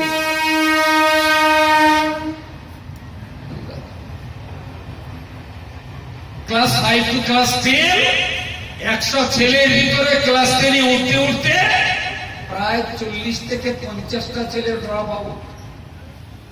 তারা আর স্কুলে যাচ্ছে না। বাপেরও কোনো খবর নেই, মারও কোনো খবর নেই, পুরো স্কুল থেকে আউট। ওর বাপের জিজ্ঞেস করলো, বললো ভাই গরিব মানুষ কি করে লেখাপড়া শেখাই বলেন? গরিব মানুষ আমি বিড়ি টিড়ি খাওয়াই, তাহলে একটা খাওয়াই। যদি দৈনিক 10 টাকার বিড়ি খায়, দৈনিক যদি 10 টাকার খায়, মাসে 300 টাকার, বছরে 3600 টাকা। যদি 40 বছর বিড়ি খায়, কথা বলে, যে পয়সা বিড়ির পাশায় দিয়েছে ওই পয়সা খরচ করলে ওর বাচ্চার WBCS কোচিং হয়ে যেত। নির্লজ্জ বেহায়ার মতো বললো, গরিব মানুষ কোথাতে পড়াবো, কোথাতে পড়াবে? পড়াবার বেলাও গরিব, আর বিড়ির বেলা, বিড়ির বেলা। আচ্ছা, এই লকডাউন পিরিয়ডে একটা ভালো টাইম ছিল, দোকানপাট খোলা ছিল না, কারণ নলেজ আছে। ওই সময় ভদ্র টানাটানি ছিল বলে 3-4টা লোক রাগ করে বিড়ি খাওয়া ছেড়েই দিতেছে। এরকম করো, বসে বসে কাজ না কাম না, বসে বসে ও সারা ফুরন কাজ লেগেছে। আর এরাই যদি এখন বলে যে পয়সার অভাবে কুচি পড়াতে পারছি, কি কখনো মানা যায়? এটা কি মানার মতো কথা? আমি বলছি না এই জাতিটাকে আমরা ইসলাম বোঝাতে ব্যর্থ। শুধু নামাজ, মাথার টুপি, মুখের দাড়ি আর গায়ের জুব্বাটা থাকলেই মুসলমান হওয়া যায় না। এই জুব্বা টাকা থাকলে দর্জির দিদি এরকম করে এর চাইতে বড় জামা করতে পারে। টাকা থাকলে আর তুর্কি টুপিও কিনে ব্যবহার করা যায়। টাকা থাকলে টুপিও হবে, জামাও হবে, জুব্বাও হবে। আর এগুলো টাকার কেস। আমি ঘুরে ফিরে বেড়াই, লোকে আমার ভাবে মুসলমান, কিন্তু অ্যাকচুয়ালি মুসলমান হতে গেলে তো প্রথম শর্ত হলো পড়তে হবে। পড়াশোনা ছাড়া তো মুসলমান হয় না, কখনো হয় না, কোনদিন হবে না। পড়াশোনা কেন হবে? প্রিয় নবী মুহাম্মদ রাসূলুল্লাহ সাল্লাল্লাহু আলাইহি ওয়াসাল্লাম সম্পর্কে আমার আল্লাহ কোরআন শরীফের ভিতরে বলেছেন, ইন্নাল্লাহা ওয়া মালাইকাতাহু ইউসাল্লুনা আলান নাবিয়্যি ইয়া আইয়ুহাল্লাযীনা আমানু সাল্লু আলাইহি ওয়া সাল্লিমু তাসলিমা। হে পৃথিবীর ঈমানদার মানুষেরা, আমি আল্লাহ আমার নবীর উপরে রহমত নাযিল করি। আমার ফেরেশতা মণ্ডলী আমার নবীর উপরে রহমত নাযিল করার জন্য আমি আল্লাহর কাছে দোয়া করে, ইয়া আইয়ুহাল্লাযীনা আমানু, হে পৃথিবীর ঈমানদার মানুষেরা, সাল্লু আলাইহি ওয়া সাল্লিমু তাসলিমা, তোমরাও তোমাদের নবীর উপরে দরুদ পড়তে থাকো। ও বান্দা, মনে রাখো না, নবীর উপরে দরুদ পড়াটা এটা তো আল্লাহ মুমিনের জন্য কোরআনের ভিতরে বলেছেন, এটা তো আল্লাহ পাকের নির্দেশ। আপনার রাসূলুল্লাহর উপরে দরুদ পড়াটা মুমিন মুসলমানের জন্য আমার আল্লাহ নির্দেশ দিয়েছেন। যেটা আল্লাহ নির্দেশ দিয়েছেন সেটা তো আমাদের জন্য ফরজ নির্দেশ। তাই নবীর উপরে দরুদ আমাদের পড়তেই হবে। তাই বলে খাওয়া দাওয়া চাষাবাদ বন্ধ করে দরুদ পড়তে হবে না।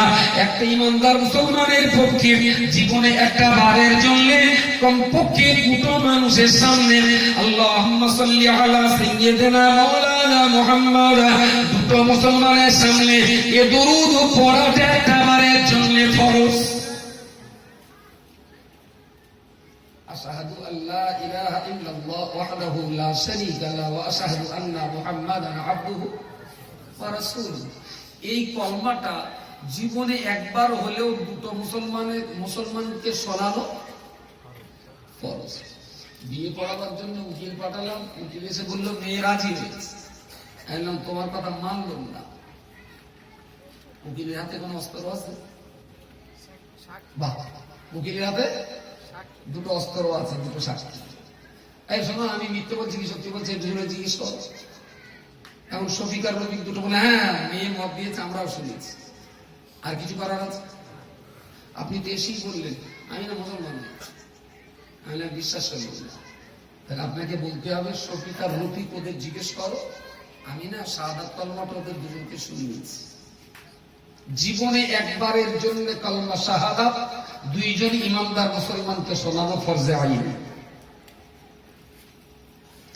স্টেট ব্যাংকে অ্যাকাউন্ট করতে গেলে ওই স্টেট ব্যাংকের অ্যাকাউন্ট আছে এরকম একটা লোকের সই লাগে না? এরকম একটা লোকের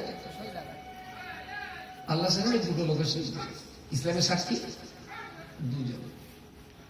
তাহলে আমি তো একেবারে চোখ বন্ধ করে বলতে পারি, গাঁ গ্রামে আমরা যারা আছি দুইজন মুসলমানের সামনে সাক্ষী রেখে আমি কলমা শাহাদাতটা পড়েছি। এরা মুসলমান মনে হয় গ্রামের 10টা-20টা হতে পারে, বাকি লোক বললে ঠক করবে না। আমার ধারণাটা কি বড্ড ভুল?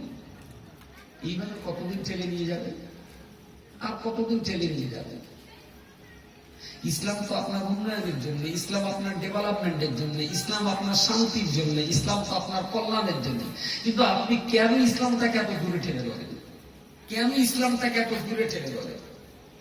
আপনি কেন ইসলামকে এত ঘৃণা করেন? বললি তো বলবেন না আমি ইসলামকে ঘৃণা করবো কেন, আমি তো ইসলামকে ভালোবাসি। আপনি যদি ইসলামকে ভালোবাসেন তাহলে 60 বছর বয়স কোরআনটা শেখা হয়নি কেন? বলবেন গরিব মানুষ খেটে খাই, কখন পড়বো? আগের থেকে খৈনে চুনে এরম ডলে মোটামুটি বাংকারে দিতে গেলে এই ডলাডলি করে তালি মেরে তো দিতে হয় ঠোঁটের নিচে।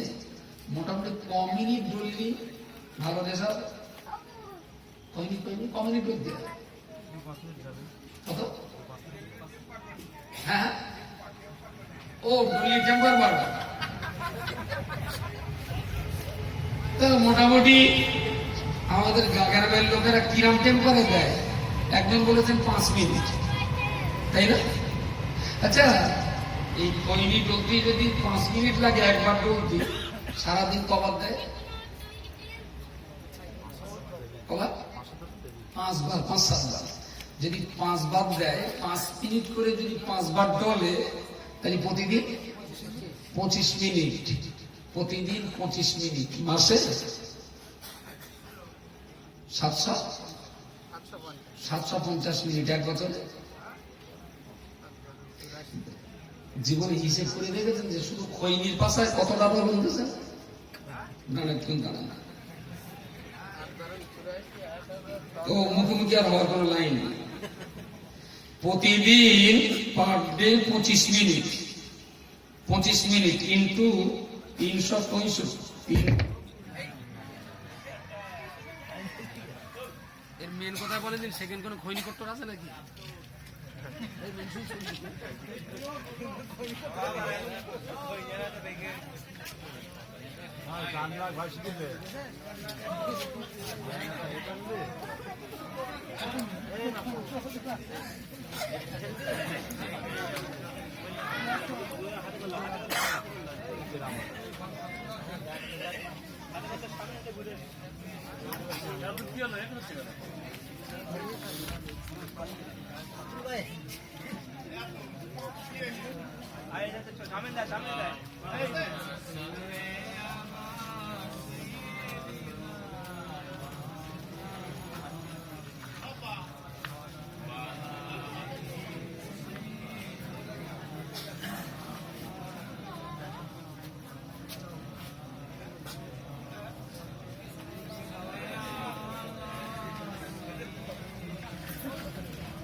হ্যালো, কমিউনিট ছিল কারেন্ট হবে, কারেন্ট কত? 20-30, 1 মিনিটই ধরে। তাকিয়ে দেখেন 1 মিনিটই কতটা ফাঁকা করতেছে।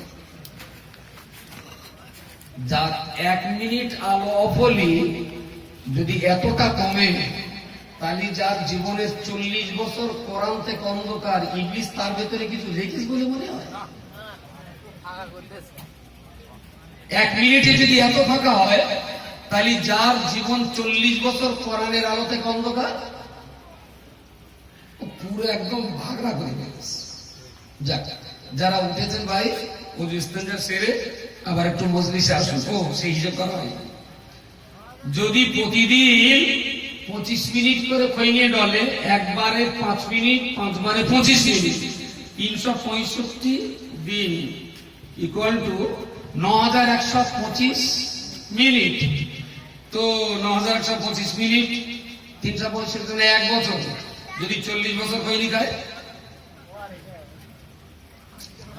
25 into 365 equal to 9125 into 40 equal to 3,65,000 minute.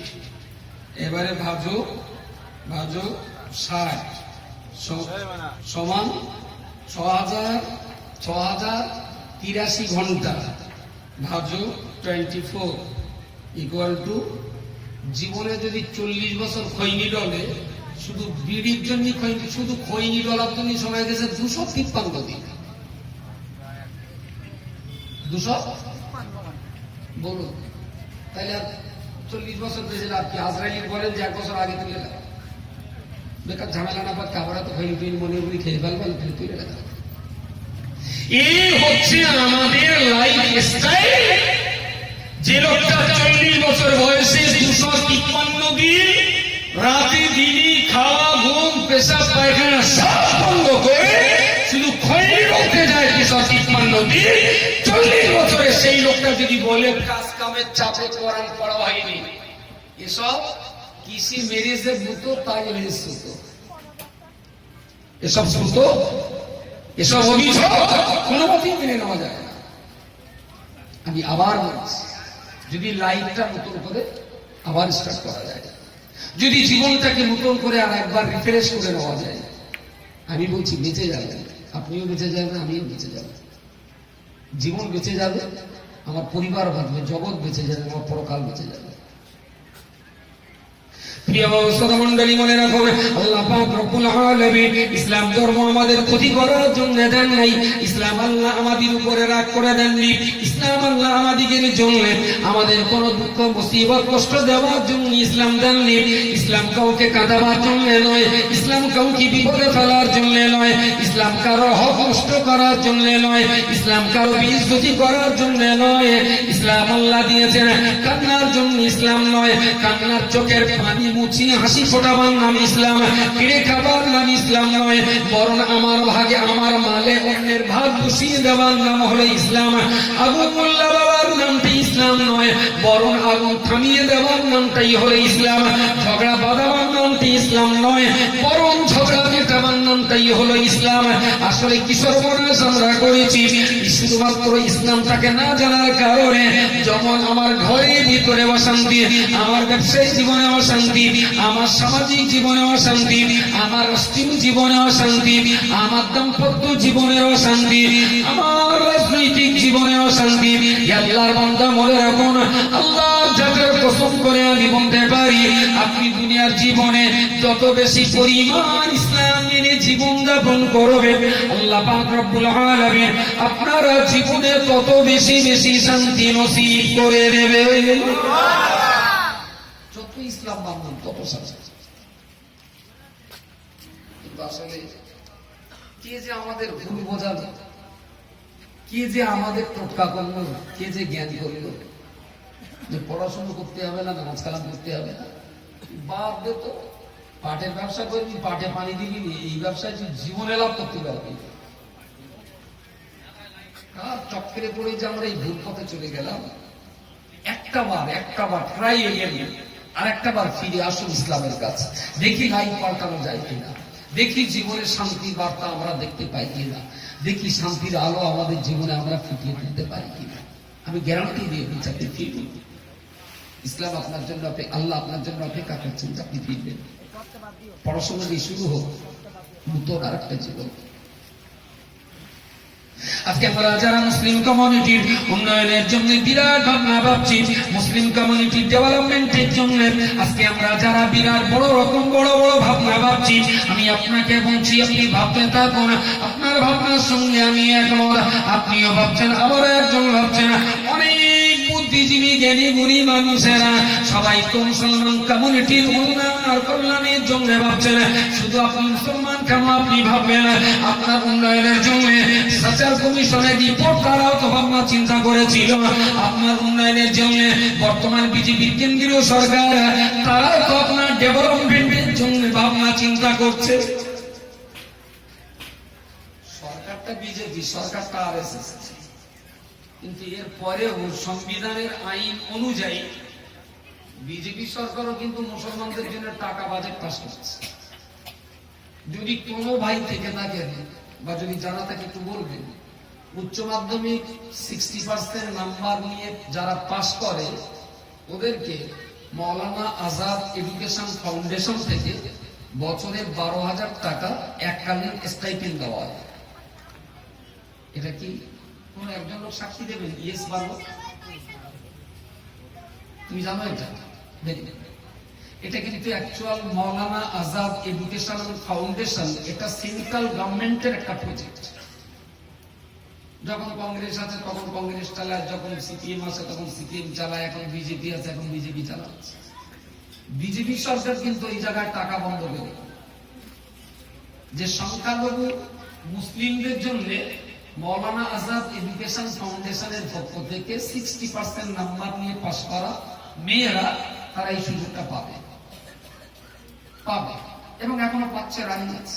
আমি একটা কথা বললাম, এইরকম হাজারো কেন্দ্রীয় সরকারের প্রজেক্ট আছে, যে সমস্ত প্রজেক্ট গুলো শুধু মুসলমানের উন্নতির জন্য। রাজ্য সরকারের প্রজেক্টও আছে, কেন মুসলমানের উন্নয়নের জন্য কাজ করতে হবে? 2006 সালে মনমোহন সিং এর আমলে ভারতবর্ষের সংখ্যালঘুদের আর্থ সামাজিক এবং ধর্মীয় পরিকাঠামো মূল্যায়ন করা হয়, তথ্য নিয়ে একটা রিপোর্ট পেশ করা হয়। সেই রিপোর্টটা কি বলা হয়? সাচার কমিশনের রিপোর্ট। ডক্টর রাজেন্দ্র কুমার সাচারের নেতৃত্বে আরো কয়েকজন এক্স বিচারপতিদেরকে নিয়ে এই কমিশন গঠন করা হয় এবং এই কমিশন সারা ভারতবর্ষে মুসলমানদেরকে নিয়ে এই সার্ভে করে। সার্ভের রিপোর্টে উঠে এলো যে পশ্চিমবঙ্গের বাঙালি মুসলিম যারা, এরা ভারতবর্ষের অন্যান্য রাজ্যের মুসলমানের তুলনায় এরা 26 নম্বর। বাঙালি মুসলিম 26 নম্বর, কেরালার মুসলিম 1 নম্বর। তাহলে আমরা এত পিছিয়ে পড়লাম কেন? কেরালার জন্য কি গভর্নমেন্ট আলাদা কোনো বাজেট দিয়েছে, আলাদা কোনো ফান্ড দিয়েছে? কই, তা তো দেয়নি। তখনই ডক্টর রাজেন্দ্র কুমার সাচার বললেন, একটা দেশে বসবাস করবে হিন্দু, মুসলমান, দলিত, আদিবাসী, সিডিল কাস্ট, সিডিল ট্রাইব, এদের সকলের ভিতরে যদি একটু সমতা বজায় না থাকে তাহলে কিন্তু সে দেশে উঁচু আর নিচু ফাসাদ হবে, ঝামেলা হবে। তার জন্য যারা শিক্ষায় পিছিয়ে আছে সেই জাতিকে শিক্ষায় এগোতে হবে, তাহলে কিন্তু একটা জাতি শুধু এগোবে আর একটা জাতি পিছিয়ে যাবে। তাহলে এই পিছনে জাতির জ্বালানো আগুনে এগিয়ে যাওয়া জাতিরাও কিন্তু পড়বে। আর কথা বোঝেন, কোন একটা কেতাবে পড়েছিলাম, 8 তলা জাহাজ, জাহাজের উপরতলায় সবচেয়ে দামি লোক, 6 তলায় তার চেয়ে কম দামি, 7 তলায় তার চেয়ে কম দামি। এখন একদম নিচে যারা আছে ওদের টিকিট সবচেয়ে কম। আসলে সাগরে যত উপরে থাকা যায় তত বেশি দেখা যায় ভালো, টিকিটও বেশি। আর 7 তলা যদি যাওয়া যায় তো মিনিমাম 3 তলা থেকে পানির তলায়। ওরা মোটে বাইরে আলো বাতাস কিছু দেখতে পাবে না, তো ওদের টিকিট কম। ওরা উপরওয়ালাদের দাবি করেছে, ভাই আমরা গরিব মানুষ, টাকা বেশি দিতে পারিনি, পেয়ে নিচে না আমাদের গরমে খুব কষ্ট হচ্ছে। তোমরা ভাই বড় লোক, টাকা দেশো বেশি, আরামে আসো, তোষকে আসো, খুব আরামে আসো। কিন্তু আমরা তো গরিব, টাকা দিতে পারিনি বলে আমাদের এই নিচের তলায় ডেকের ভিতরে খুব কষ্টে আছে। তা প্রতিদিন সকালে 8 ঘন্টা, আর বিকেলে 8 ঘন্টা আমাদের একটু উপরে উঠতে দেওয়া, আমরা অন্তত খোলা বাতাসটা নিয়ে 8 ঘন্টা আমরা আবার নিচে যাই। তোর একেবারে মুখের উপরে কলা বসে বললো, এই তোর যখন অত বাতাস খাবার নেশা, তার টিকিট কেটে আসতে পারিস না?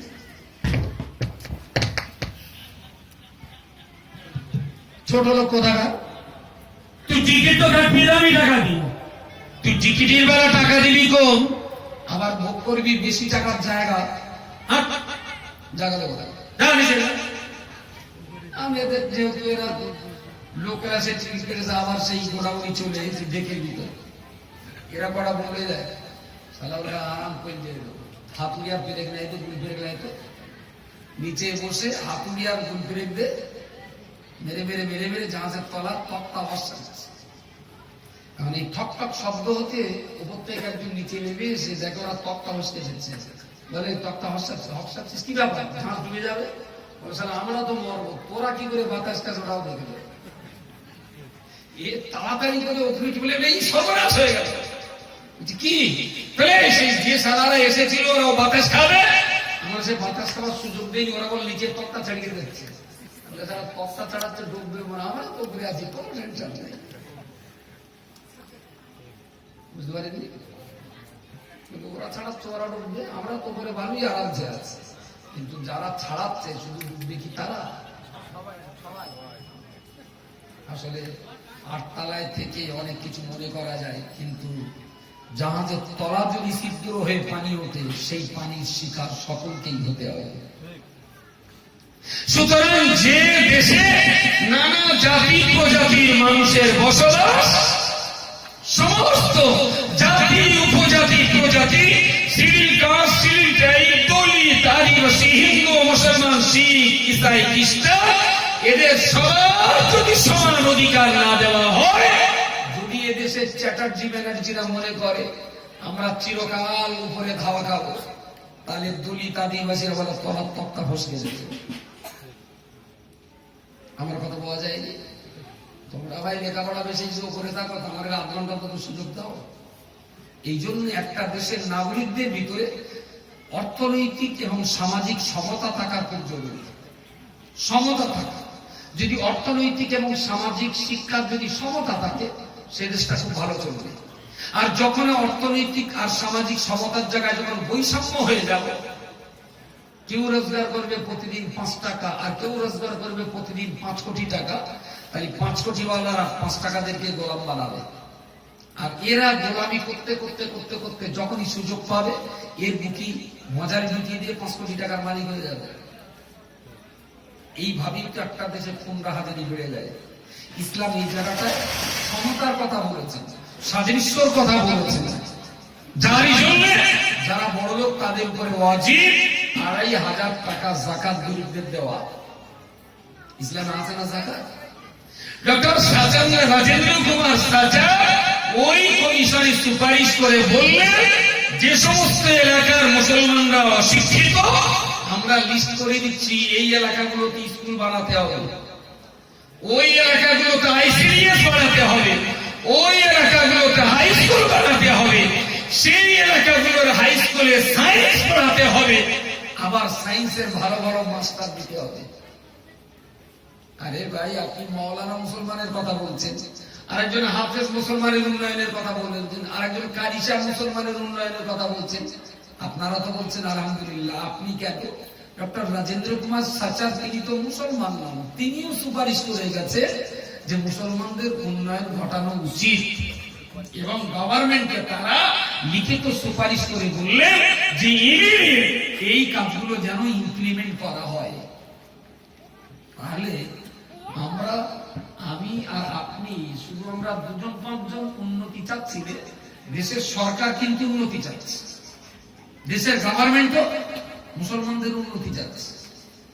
অ্যাকচুয়াল আপনি কি বলবেন, গভর্নমেন্ট যতই উন্নতি চাক, যদি আমি আর আপনি উন্নতি না চাই, ভাই পিছনের দিকে আমার কথা বোঝা যাচ্ছে? ঠিকঠাক আমার কথা বোঝা যাচ্ছে? রাজ্য সরকার চাচ্ছে মুসলমানের উন্নতি হোক, দিল্লির বিজেপি সরকার চাচ্ছে মুসলমানের উন্নতি হোক, তার জন্য তারা বাজেট দিচ্ছে, বাজেট। আমি আর আপনি যদি উন্নতি না চাই, উন্নতি একটা লোক মেয়ে ছেলে বিয়ে দেবে, একটা মেয়ে দেখেছে, মেয়েটা একটু গায়ের রং চাপা, গায়ের রং চাপা, তোর ঠিক পছন্দ না। তোর মার যে বললো তুমি ছেলে বলে আবার দেখে আসো, মেয়ের জন্য গায়ের রংটা চাপা, আমাদের ঘরটা পছন্দ না। দেখো যদি ছেলে পছন্দ হয় তো ছেলেও দেখে এসে বললাম, মার বললাম সে না বড্ড যেন চাপা বেড়া, তো আবার বলে দাও ও হবে না। ছেলে বলেছে হবে না, পছন্দ না, ওর বাপেরও পছন্দ না, ওরও পছন্দ না। এখন মেয়ের বাপ বেশ ভালো একটা উকিল ধরে, খুব পেশাদার উকিল, খুব পাকা উকিল, একটু বেলা ডোবার গাভর অবস্থা হলি এড়ে গরু গাই গরু বিক্রি করার অবস্থা, খুব একদম পিএইচডি করা। এখন ওকে বললো ভাই মেয়েটার তো রং চাপা, কিন্তু নাক নকশাটা দেখেছো কিরম সুন্দর, একদম সাঁচে কাটা হবে, মাথার চুল দেখেছো পুরো কাশ্মীরি মেয়েদের মতন চুল, আর নাকের সাইজটা দেখেছো ইরানিদের মতন টানা টানা না, চোখের উপর ঘুরুটা দেখা গেল কি সুন্দর চাঁদের মতন দেখা হবে। মেয়েটা বলে তুমি নামাজ কালাম পড়ে হবে, মেয়েটার যাও তোমরা শুকিয়ে হবে। না সে আমার এমনি মত ছিল না, ছেলে মত করে সব হবে। তুমি তো জানি হাজি সাহেব লোক, চাতে যদি পারবা না, তা আমি মেয়ের বাপের বলে যে বাবাকে একটা লাল বুলেট আর সেক্টর 5 একটা জমি আর সেই সঙ্গে লাগবে টাকা দেবো না, যাকে থেকে রাখি হবে। দুপুরে খেতে বসে ওনার স্ত্রী ভাত দিচ্ছে, ছেলে ভাত খাচ্ছে, উনি ভাত খাচ্ছে, ভাত খাতে খাতে পুরোর হাবিস মনে পড়েছে। বলে দেখো মতিন সাহেব অস্কত করলো সেই স্টেশনে যে পৃথিবীর সব নারী পুরুষ একই সমান ধর্মগত, কি সাদা আর কি কালো সব তো আল্লাহর সৃষ্টি, বুঝতে পারেন? তোর এইবার অজায় কথা বলি, তা তুই কথা আল্লাহ রাস্তে আমার কথাটা মেনে নে, আর আমি তোর বাপ দোয়া করে দিচ্ছি আল্লাহ ভালো করো। আমি ছেলেটা সব তো আর মুখের উপরে কথা কাটাকাটি করিনি, গেছে কিন্তু ওর মন ভালো। আসলে দুটো আত্মার মিলন হবে তবে তো পারিবারিক শান্তি। এই দুটো আত্মার মিল হইল, বিয়ে হয়েছে ঠোঁটের মধ্যে, ভিতরে হইল। আমি যথারীতি বিয়ে করে বাড়ি এনেছে, কেটে যাচ্ছে 1 দিন 2 দিন 3 দিন 4 দিন, কেউ ভোরবেলা রাত পাঠাচ্ছে। দাদির একটু সন্দেহ বলে তোরা নামাজ কালাম করিস, তা ভোরবেলা তোর তো ঘাট কত তুই দেখতিস না, ব্যাপারটা বাড়ি তা নাচবো গাড়ির সঙ্গে দাদি বেকার বেকার এই শীতকালে গা দিয়ে মরো, তুই তোর নাতি ডাক্তার দেখা। বোমা বলিস তোর নাতি ডাক্তার দেখা, তার মানে দুটো ওই 2 দিকই শোয়, মাঝখানে বালিশ না। আমি দাদু যখন চুল দুটো সম্বল হয়েছে, তাহলে কি সত্যি আমার প্রতীক দোষ? আমি দাদি আমি দেখেছি। এবার দেখো রশিদ তার বৌমা কিরম বলছিল, বলছে কেন? বলছে তুই নাকি বৌমার সঙ্গে কথা তার বলিস না। কি কথা বলবো? ওর মতন সঙ্গে আমি আমার মতন শুনি। বলছে আজকে 1.5-2 মাস কিন্তু এরকম ভাবে কেটেছে, তাহলে তুই এরকম ভাবে কতদিন যাবে? তাকে দেখো আব্বা যখন বেঁধেছে, আমি তো বাপের অপমান করতে পারবো না, আমি বাপের অপমান করতে পারবো না, তবে ওর সঙ্গে আমার মনের মিল হয়নি। আমি সারা জীবন ওরে তালাকও দেবো না। আমার বাপ যখন বিয়ে করতে বলেছে আমি বিয়ে করেছি, কিন্তু ওর সঙ্গে আমার দেহের কোনোদিন মিল হবে না, দেহের কোনোদিন মিল হবে না। ও থাকবে আমার স্ত্রীর জামা কাপড় খাওয়া পড়া যা লাগে সব দেবে, কিন্তু স্বামী স্ত্রীর দৈহিক যে সম্পর্ক ওইটা হবে না। কারণ ওটা না রুহের একটা ভালো খোরাক লাগে, একটা ভালো চাহিদা লাগে। আমি না ওর দিকে তাকালে আমার সেই চাহিদাটা তৈরি হয় না, সুতরাং আমি কখনোই মনের থেকে ওকে মেনে নিতে পারছি না। বাপের ক্ষমতা ছিল বিয়ে পড়িয়ে দিয়েছে, কিন্তু যে জায়গাটায় ফাটল ধরে আছে এই জায়গাটায় কি মেরামত করার ক্ষমতা বাপের আছে? এই মেরামতটা আসলে আমার গ্রাম মাও চাচ্ছে ঘর হোক, দিল্লির বাপও চাচ্ছে ঘর হোক, কিন্তু আমরা যারা মুসলমান আমরা তো কোনো মতেই উন্নয়নটা চাচ্ছি না। কোনো মতেই বাপ বড়দের বেঁধে ঘরে ঢুকিয়ে দিতে পারে, তাই বলে ছেলে বৌমার মিলন ঘটিয়ে দিতে পারে না, এটা মনের ব্যাপার। রাজ্য বলুন, কেন্দ্র বলুন, আর যাই বলুন, উন্নয়ন যদি করতে হয় আমি গ্যারান্টি দিয়ে বলছি, কেন্দ্র সরকার যদি তার প্রকল্প বন্ধ করে দেয়, রাজ্য সরকার যদি তার প্রকল্প বন্ধ করেও দেয়, আর আমরা যদি মনে করি আমার সমাজকে, আমার বাচ্চাকে, আমার নাতিকে লেখাপড়া শিখিয়ে আমরা বড় করব, কসম খোদার বলছি, চলন্ত আগুনে দাঁড়িয়ে বলছি, যে জাতি নিজেরা পরিবর্তন হতে চায়, রাজ্য সরকার, কেন্দ্র সরকার একযোগে লড়াই করেও সে জাতির উন্নতি আটকাতে পারে না। কি আপনি খারাপ দিনের মতন বিজেপি সরকারের দোষ দিচ্ছেন? কি আপনি মমতা ব্যানার্জির দোষ দিচ্ছেন? সরকারি স্কুলে খাবার দিচ্ছে, আইসিডিএস এর খাবার দিচ্ছে। আইসিডিএস কিছু গিয়েছি আমি জিজ্ঞেস করলাম, মাস্টার আমি দিদিমণি আপনার কোচি কতটা খাতা দেন দিন? খাতা দেখলাম 122। কড়া স্কুল তাহলে 8টায়, 8টায় স্কুল 9টা বাজে, এই 7টা টিম হচ্ছে মাঝি, তো তোমাদের ওই 5-7টায় আসে, দাদা ওই 5-7টায় আসে। তোমার এত নাম এখানে 7 জন চুরো যদি লাভ রাবো তিগড়ি অত বড় হাঁড়ি, তাহলে তার 8 ঘন্টা দেরি করে। আমি বেরিয়ে বেরিয়ে আসলাম, দেখলাম বিরাট লম্বা লাইন, দাদি নানি চাচি সব একটুখান করে ছাতু দিলাম, ছাতু হবে তবে ভিটামিন বাচ্চাদের শর্ট বলে গভর্নমেন্ট ছাতু দিচ্ছে। দাদি রাতে ছাতু দিলে দাদি খাতি খাতি বাড়ি যাচ্ছে, দাদি খাতি খাতি বাড়ি যাচ্ছে। এই জাতির ভাগ্য কি দিয়ে পাল্টাবে আমাকে একটু বলবেন? সরকারের খিচুড়িটা খুব ভালো, গীতি ভালো লাগে, সরকারের পড়াটা ভালো না। যেখানে 122টা আইসিডিএস এর বাচ্চা, আমি ধরিয়ে নিলাম তার 10টা 12টা 15টা গর্ভবতী মা, কিন্তু বাকি 100টা তো বাচ্চা আছে। এই বাচ্চাগুলো আইসিডিএস এ যাবে না, কিন্তু খিচুড়ি রাখা। এই হলো জাতির দুর্দশা। যদি মুসলমান হতেন তাহলে আপনার উচিত ছিল খিচুড়ি হয় কার না হোক, অন্তত বাচ্চাটা ওর কাছ থেকে পড়িয়ে দেবে, যেটা আমার দরকার। এরা পড়াবে না, খিচুড়ি দেবে। কোন মেয়ে উচ্চ মাধ্যমিকের আগে স্কুল ছাড়ছে, আপনার কি নলেজ আছে? উচ্চ মাধ্যমিক পাশ করার আগে স্কুল বন্ধ করে দিচ্ছে, এরকম নলেজ আছে? মেয়েদের ড্রপ আউট আমি হাজার হাজার বাড়িয়ে দেখিয়ে দেব। মেয়ে 11 ক্লাসে পড়ছে, ছেলে 5 পড়তে পড়তে আর যায়। আমি কেন? তোর বাপ বলে দিল, ও শরীর আর হবে না ভাই, খুব চেষ্টা করেছি, ও লেটকে বলি যায় না, তার আমি কি করবো? তোর মেয়ে, তাহলে আমার মেয়ে শোনার চাচ্ছি কি সুন্দর রোজ স্কুলে যাচ্ছে, এরে ধরে কোপানে লাগবে। আগে মেয়েকেও স্কুলে পাঠাতো, মেয়ে যদি রোজগার করে দিত, ও হারিয়ে স্কুলে পাঠাবে, স্কুলে দিচ্ছে শুধু 50,000 টাকা পাবে। তাই এই যে লেখাপড়া শেখাবার শিক্ষা প্রেমিক হিসাবে যে আমাদের মেয়েগুলো উচ্চ মাধ্যমিক পাস করছে, পুরো মিথ্যে কথা। শুধুমাত্র টাকাটা পাবে সেই জন্য মেয়েগুলি স্কুলে পাঠাচ্ছে। আল্লাহ বড় ক্ষমা করুন, আমি একবার মুকুল্লায় বলেছিলাম, কম বেশি বছর 7-8 আগে, ওই তখন এই সরকার সবে দাদা এই কন্যাশ্রী, ও না তখন বলেছিলাম ওই ইমাম বাতাই, আমি ইমামদের জন্য যে টাকাটা দিচ্ছেন, এই টাকাটা নামাজ পড়াবার জন্য দেওয়া দাদা পুরো কথা। আপনি টাকা না দিলেও আসের 4 জায়গা পড়াতো, আর টাকা দিয়েও আসের 4 জায়গা পড়াতো।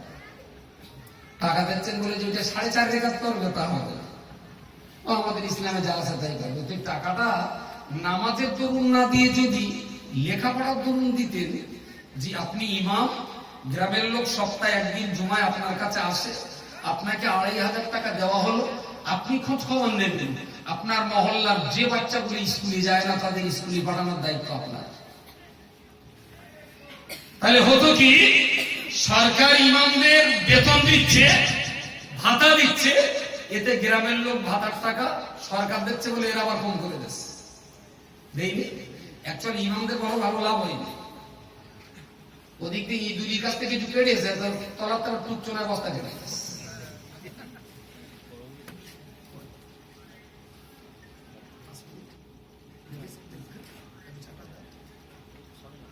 তো আমি বলতে চাচ্ছি যে কথাটা, যে প্রচন্ড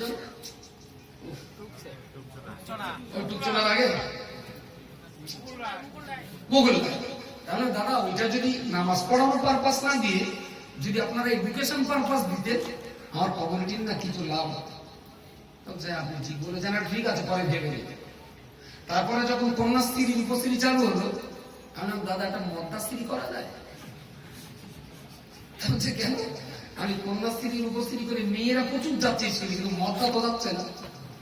এদের ওরকম যদি 1050 টাকা দেন, তাহলে দেখেন এরকম তো কোনো প্রজেক্ট নেই, তো আমি দিদিগুলির সঙ্গে দেখা করে বলেন একটা মদ্দারকে সিরিটিরি করা যায়। বেশ মাস 3-4 পরে আমি যখন এই সমস্ত কাজ কাম করছি এডুকেশন নিয়ে, আমি ফের ফোন করলাম, দাদা মদ্দা সেই করতে হবে না। কেন আপনি বললেন? না না, ওতে লাভ হয়। কেসটা কি? আমি আসলে মেয়েরা স্কুলে যাচ্ছে, ওখানে টাকাও পাচ্ছে, আর ওর সামনে একটা পুরুষরা আছে, ওরা পার হতে হবে, এই জন্য মেয়েদের পড়াবে। আর ছেলেও হিসেব করেছে 5 পড়িয়ে যদি সেলাই কাজ করাই, তাহলে ও 2 মাস সুতো কাটবে, পরের 2 মাস জামা কাপড় গোছাবে, তারপরে 3 মাস ট্রায়াল দেবে, 7 মাসের মায়ের পর থেকে পয়সা পাবে। এবং এই ছেলেটা যদি প্রত্যেক মাসে 6,000 টাকা রোজগার করে, 1 বছর কাজ করার পরে তার রোজগার 10,000 ছাড়িয়ে যাবে। এখন 7, 8, 9, 10, 11, 12 পাক্কা 7 বছর যদি ও রোজগার করে 10,000 করে, তাহলে বছরে 1,20,000, 7 বছরে 7-8 লক্ষ টাকা রোজগার করবে। দাদা, ও মেয়ের বাপগুলো যেরকম চালাক, ছেলের বাপগুলো এরকম চালাক। ও ছেলে বেকার স্কুলে দেবে না, কারণ মালের দরকার, মাল মাল মাল ছাড়া কথা শোনা। কত লোকের বলেছি যে বাচ্চারা করে পড়ে স্কুলে দাও, সেলাই কাজ বন্ধ করো। তারপরে আমি বললি তোমার, আমি বললাম তুই এই কুচিটার কাজে লাগাবি। এবার গাড়ি করতে যাবো, তখন বলতে বুঝলো আমার কাছে স্কুলে দেবো, তখন আমার সপ্তাহে 300 করে টাকা দিতে হবে। তারপরে কচি সুতো কেটে 300 টাকা পায়, ওর বাপের আমার দিয়ে দেখতে হবে টাকা, তাই ছেলে স্কুলে পড়াবে। আল্লাহ আমাদের সম্মতি দিক। আমি 1.5 ঘন্টা সময় যতটুকু কথা বলার প্রয়াস পেয়েছি আমি বলেছি, বাকি মানা না মানা আপনাদের ইখতিয়ার। অফিসার এসছেন, তার আলোচনা আপনাদের শুনতে হবে। আসসালামু আলাইকুম ওয়া রাহমাতুল্লাহি ওয়া বারাকাতুহু।